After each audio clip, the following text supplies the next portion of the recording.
नमस्कार मित्रांनो, MIS आणि रिपोर्ट या यूट्यूब चॅनलमध्ये मी अमोल आपल्या सर्वांचं स्वागत करतो. मागील व्हिडिओमध्ये आपण जे काही फॉर्म्युलेज शिकलो त्याचं एक रिव्हिजन म्हणून हा व्हिडिओ आपण बनवत आहोत. तर मागील व्हिडिओमध्ये आपण जे फॉर्म्युलेज पाहिले होते त्याची एक लिस्ट बनवून घेऊया. इथे बनवूया सिरियल नंबर आणि फॉर्म्युलेज. आपण जे काही 8 फॉर्म्युले शिकलो आहोत त्याची एक लिस्ट बनवूया.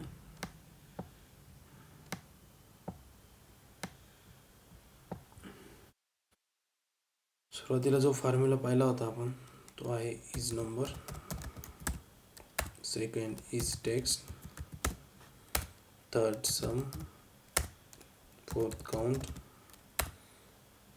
फिफ्थ आहे एवरेज, सिक्स मीन, मॅक्स, लास्ट रँड बिटवीन.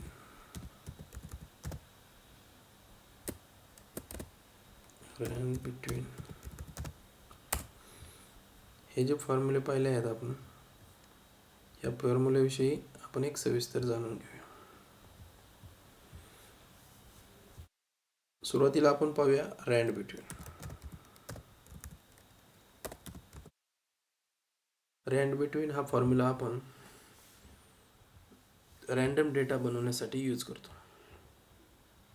मध्ये आपण जे काही नंबर्स आहेत ते नंबर्स आपण रँडमली बनवण्यासाठी याचा यूज करतो. मग कसा वापरायचा तो फॉर्म्युला, तर is equal to rand between. Rand बिटवीनमध्ये दोन कंडिशन आपल्याला विचारतात. एक बॉटम व्हॅल्यू, बॉटम म्हणजे जी लहानात लहान संख्या. लहानात लहान संख्या कुठली घेऊया, तर आपण 10 घेतली, कॉमा. दुसरी एक टॉप, त्याचा टॉप कुठला राहील म्हणजे कुठल्या संख्येपर्यंत येणार ते आपण 50 घेऊया. Bracket close, control enter. ठीक आहे, कॉपी करूया, राईट क्लिक, 1 2 3 स्पेस. ठीक आहे. तर अशा पद्धतीने आपण डमी डेटा बनवण्यासाठी रँड बिटवीन या फॉर्म्युलेचा यूज करतो. ठीक आहे. तर आता ह्या जर रँड बिटवीन फॉर्म्युल्यानुसार आपण ज्या नंबर्स घेतलेले आहेत, आता हे नंबर्स टेक्स्ट आहेत की नंबर्स आहेत हे चेक करण्यासाठी आपण दोन फॉर्म्युले यूज करतो. पहिला फॉर्म्युला जो आहे तो इज नंबर आणि दुसरा आहे इज टेक्स्ट. इज नंबर आणि इज टेक्स्ट. इज नंबर याचा फॉर्म्युलाचा उपयोग आपण ते जे दिलेले नंबर्स आहे ते नंबर आहे की नाही हे ते आपल्याला एक ट्रू आणि फॉल्स या स्वरूपात आपल्याला देतात. तर इथं कसं वापरायचं ते बघून घ्या. Is equal two is number. तर एक्सेलमध्ये एक बेस्ट चीज अशी आहे की तुम्ही कुठलीही समजा इकडे ए लिहिला तर एची रिलेटेड जेवढे फॉर्म्युले आहेत ते तुम्हाला इथं खाली दिसतात. आता आपल्याला लिहायचं इज नंबर. आय टाकला, आयच्या रिलेटेड सर्व फॉर्म्युले दिसणार. एस टाकला, आय एसच्या रिलेटेड जेवढे फॉर्म्युले ते दिसणार आपल्याला. इज नंबर, इज नंबरचे रिलेटेड जे फॉर्म्युले ते दिसणार. आपण घेणार आहोत इज नंबर. इज नंबरला सिलेक्ट करायचं, टॅब. मग काय आहे व्हॅल्यू. व्हॅल्यू कुठली देणार, तर आपण जे नंबर चेक करायचा ती व्हॅल्यू देणार. ठीक आहे, चेक, ब्रॅकेट क्लोज आणि एंटर. ठीक आहे, आणि याला आपण असं खाली ड्रॅग करून घेणार. ओके, ड्रॅग म्हणजे हे सर्व जे नंबर दिलेले आहेत ते काय आहेत, ट्रू आहेत, म्हणजे हे सगळे नंबर्स आहेत. ठीक आहे. त्याच पद्धतीने आपण दुसरा फॉर्म्युला जो आहे तो काय, तर इज टेक्स्ट. म्हणजे ही जी व्हॅल्यू दिलेली आहे हा टेक्स्ट आहे की नंबर आहे हे चेक करायचं आपल्याला. तर मग is equal two is text. इकडे पण काय विचारतं, इज टेक्स्ट, आणि ब्रॅकेटमध्ये काय विचारते, व्हॅल्यू. तर व्हॅल्यू कुठली देणार आपण, जे नंबर चेक करायचं ते. ब्रॅकेट क्लोज आणि एंटर. याचं काय उत्तर आलं आहे आपल्याला, फॉल्स. याचं उत्तर फॉल्स आलेलं आहे. फॉल्स म्हणजे काय, तर हा टेक्स्ट आहे का नाही. ठीक आहे. तर अशा पद्धतीने आपण टेक्स्ट आणि नंबर हे ओळखू शकतो. आता जर याच्यामध्ये आपण एक टेक्स्ट ॲड केला समजा सचिन, विराट आणि धोनी. आता जिकडे जिकडे आपण टेक्स्ट ॲड केला आहे तिकडे आपल्याला चेंजेस पाहायला मिळतात. काय चेंजेस पाहायला मिळतात? जिकडे जिकडे टेक्स्ट आहे एंटर केले मी त्या ठिकाणी जर सचिन असेल म्हणजे सचिन हा टेक्स्ट आहे, नंबर नाही आहे. पण नंबरच्या फॉर्म्युल्यानुसार काय दाखवते ते फॉल्स आहे, हे नंबर नाही आहे.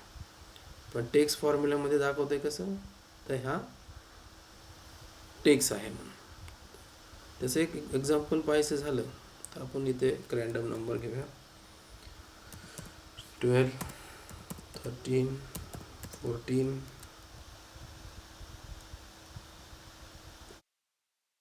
रन इंडिया,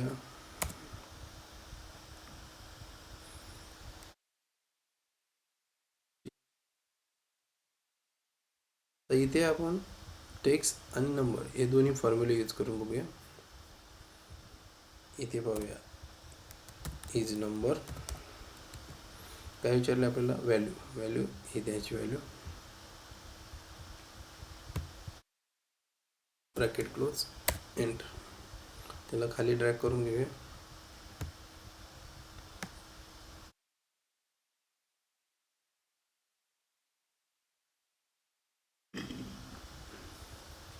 आता इकडे आपल्याला जिथे नंबर्स आहेत तिथे ट्रू आलेलं आहे आणि जिथं आपण किरण, इंडिया ह्याचे दिलेलं आहे तिथं फॉल्स आलेले आहेत. म्हणजे हे नंबर नाही आहेत तर टेक्स्ट आहे.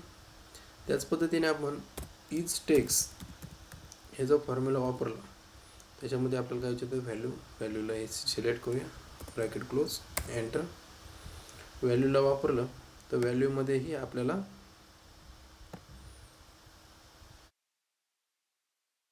फॉल्स आणि ट्रू हे दोन रिझल्ट आलेले आहेत. म्हणजे हे जे नंबर्स दिलेले आहेत हे नंबर्स टेक्स्ट फॉर्मॅटनुसार ते आपल्याला फॉल्स आलेलं आहे आणि जिथं टेक्स्ट दिलेलं आहे ते टेक्स्ट फॉर्मॅटनुसार ट्रू दाखवते. ठीक आहे. तर अशा पद्धतीने तुम्ही टेक्स्ट आणि नंबर याच्यामधला फरक समजून घेऊ शकता. ठीक आहे. तर दुसरा जो फॉर्म्युला आहे तो आहे सम.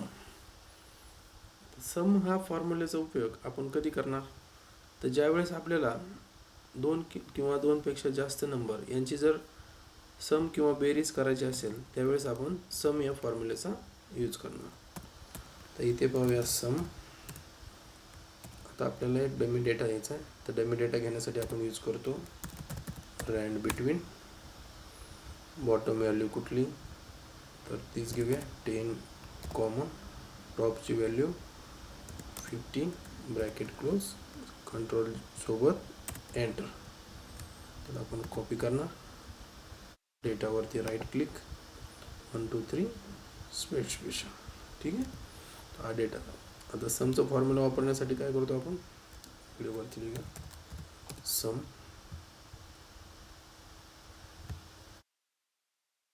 सेंटर अलाइन करूया. ठीक आहे. इथे वापरूया sum is equal to sum is equal to sum. आता समच्या फॉर्म्युला काय विचारते, नंबर कॉमा नंबर. ठीक आहे. नंबर कॉमा नंबर टाकत बसलो तर त्याला भरपूर वेळ लागला. ठीक आहे. तर आपण काय करणार, पूर्ण डेटा सिलेक्ट करून घेणार. ठीक आहे. ब्रॅकेट क्लोज आणि एंटर. अशा पद्धतीने आपण समचा फॉर्म्युला यूज करणार. ठीक आहे. हा फॉर्म्युला आपण खाली नोट डाऊन करून घेऊया. ठीक आहे. हा झाला समचा फॉर्म्युला. ठीक आहे. तर दुसरा जो फॉर्म्युला आहे तो आहे काउंट. तर काउंट फॉर्म्युला कधी वापरणार,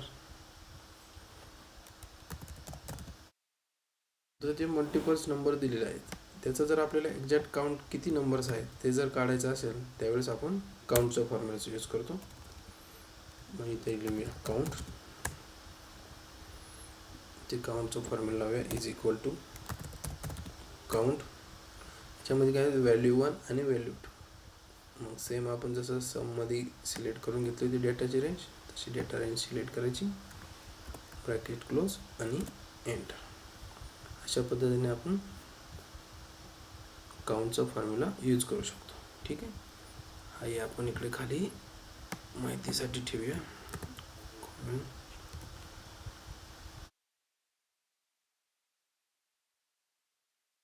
नंबर. ठीक आहे. आता सेकंड जो फॉर्म्युला आहे तो आहे ॲव्हरेज. तर ॲव्हरेज फॉर्म्युला कसा यूज करणार, तर सेम जसं आपण काउंट आणि सम वापरला त्या पद्धतीने ॲव्हरेज यूज करणार. ॲव्हरेज. ठीक आहे. डेटा हाच कॉपी करून घेऊया. Copy paste average.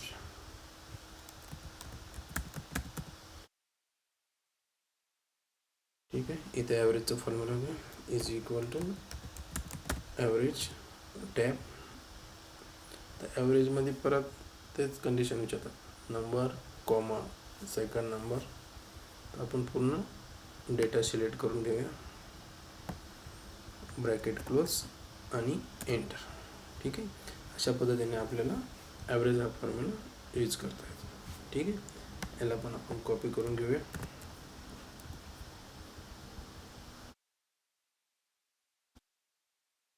तर दुसरा जो फॉर्म्युला आहे तो आहे आपला,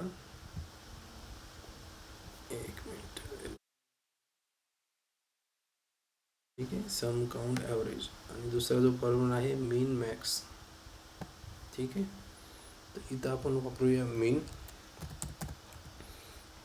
मीन या फॉर्म्युल्याचा उपयोग आपण जो दिलेला डेटा आहे किंवा दिलेले नंबर्स आहेत त्याच्यामधून लहानात लहान जी संख्या आहे ती शोधण्यासाठी आपण या फॉर्म्युल्याचा उपयोग करतो. तर मीन फॉर्म्युला वापरण्यासाठी आपण इकडे घेऊया कर्सरमध्ये, इज इक्वल टू min मीन. तर टॅब, पुन्हा डेटा सिलेक्ट करायचा, ब्रॅकेट क्लोज आणि एंटर. आता इथं मिनिमम संख्या कुठली आली, 12. तर डेटामध्ये मिनिमम संख्या कुठली आहे, 12. ठीक आहे. ही आपली मिनिमम संख्या आली आहे. ओके. तर अशा पद्धतीने आपण हा मीनचा फॉर्म्युला यूज करतो.